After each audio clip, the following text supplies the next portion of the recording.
जरूर ये समझूंगी कि क्या वो वहां पर किसी लोकल मदद के बगैर ये संभव हो पाता है क्या?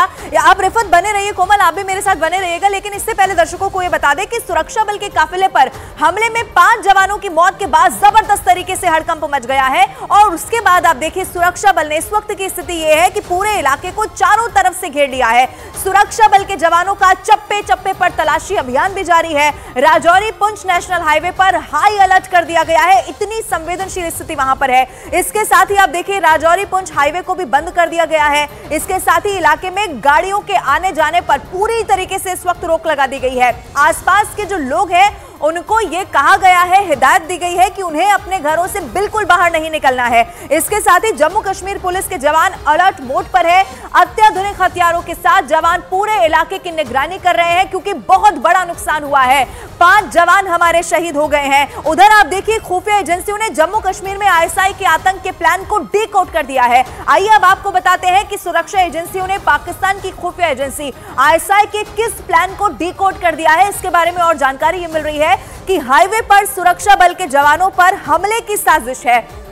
इसके अलावा आप देखिए रेलवे ट्रैक को निशाना बनाने की भी साजिश है। ग्रेनेड हमले और आईईडी के जरिए हमले की बड़ी साजिश को डिकोड कर लिया गया है। बर्फबारी के बीच में कश्मीर में हमले की साजिश कैसे रची जा रही है। हालांकि आपको यह भी बता दें कि अब जो भारत की खुफिया एजेंसी है, ये बहुत बड़ी जानकारी जब मिली तो उसे डिकोड कर लिया गया है और उसी के हिसाब से अब तैयारी भी यहां पर की जा रही है। कोमल मेरी सहयोगी उसी जगह से इस वक्त मेरे साथ वापस जुड़ रही है जहां पर ये पूरी वारदात हुई है। कोमल, अब ये बहुत बड़ी खबर ये भी है कि अब आने वाले समय के लिए जो प्लान बनाए जा रहे थे, साजिश थी, उसे डीकोड खुफिया एजेंसी ने कर लिया है।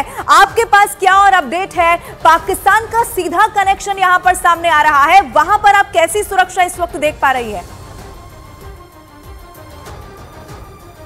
देखिए, ये सबसे बड़ी बात है कि ये चुनौतीपूर्ण है यहाँ पर सर्च करना सबसे पहले, क्योंकि जंगल वाला इलाका है, रास्ता बहुत खराब है, सड़कें नहीं बन रही हैं। ऐसी स्थिति में किस तरह से प्लानिंग की है उन्होंने कि यहाँ पर आकर हमला करना है, अगर दिखाना इस वक्त मुश्किल होगा क्योंकि अंधेरा है। लेकिन ये जो रास्ता है ये बेहद जो है वो सुनसान रास्ता है, जहाँ पर उन्होंने जो है वो अपना वो बैठे थे, यहाँ पर घात लगाकर वहाँ पर उन्होंने हमला किया। तो जाहिर सी बात है उनको इन्फॉर्मेशन थी कि वहाँ से इतने बजे सेना का काफिला निकलेगा, तभी उन्होंने ये हमला किया, क्योंकि 24 घंटे सेना का काफिला किसी भी रास्ते से नहीं गुजरता है। तो उस समय वो काफिला गुजरना था, कौन सी गाड़ी गुजरनी थी, किस तरीके से उन्होंने हमला करना था। गाड़ी, ये भी खबर थी कि पहले उन्होंने गाड़ी को चारों तरफ से रोका है, तो इससे अंदाजा लगाया जा सकता है कि 5 से 6 आतंकी थे जिन्होंने दोनों तरफ से गाड़ियों को पहले घेरा है। इसी तरह से भी अप्रैल में जो बीजी पुंछ में हमला हुआ था, ठीक इसी तरीके से वहां पर भी उन्होंने सेना के वाहनों को पहले घेरा था, फिर ग्रेनेड दागा था, फिर उन्होंने फायरिंग की थी। तो सेम उसी तर्ज पे जब यहाँ पर भी उन्होंने गाड़ियों को घेरा है, चारों तरफ से घेर के उन्होंने फायरिंग की थी। तो यही कारण है कि हमारे जवानों की जो तादाद थी वो ज्यादा है, घायलों की तादाद भी ज्यादा है और जो शहीद हुए उनकी तादाद भी ज्यादा है। तो जाहिर सी बात है इससे बिल्कुल नजदीक, अभी अंधेरा है तो बताना मुश्किल होगा, लेकिन बिल्कुल नजदीक मेरे जो पहाड़ी इलाका हल्का हल्का दिख रहा है, पहाड़ी इलाका दिख रहा है, हल्की हल्की सूरज की किरणों के साथ आपको दिखाने की बेहद कोशिश हम जरूर कोशिश करेंगे।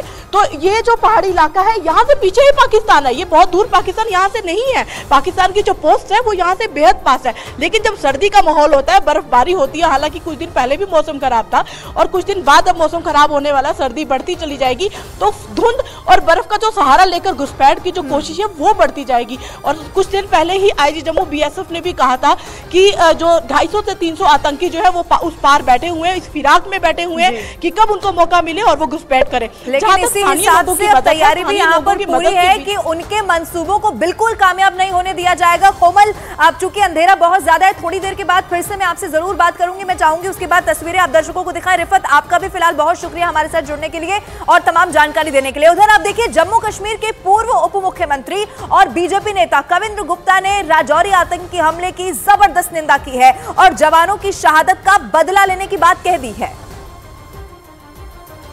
जम्मू कश्मीर में आज जो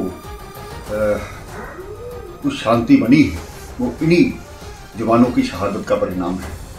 इस प्रकार की जब घटना होती है तो स्वाभाविक बात है कि बहुत दुख होता है, लेकिन आर्मी अलर्ट है, सभी सिक्योरिटी फोर्सेज एजेंसीज हमारी अलर्ट हैं और मुझे अच्छा ही नहीं पूर्ण विश्वास है कि जल्द ही उनको मार गिराया जाएगा।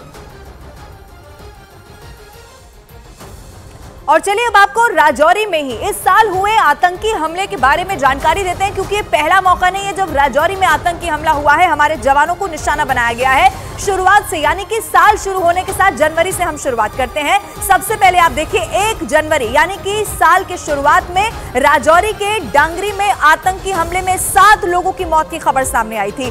फिर 20 अप्रैल यानी कि उसी के 3 महीने के बाद 20 अप्रैल को पुंछ के बीजी में सेना के काफिले पर जबरदस्त हमला हुआ था, जिसमें 5 जवान उस वक्त हमारे शहीद हो गए थे। और फिर आप देखिए मई के महीने में 5 मई को राजौरी के कंडी इलाके में भी आतंकियों ने जवानों पर हमला किया था और 2 दिन तक ये मुठभेड़ चली थी, जिसमें 5 जवान हमारे शहीद हो गए थे।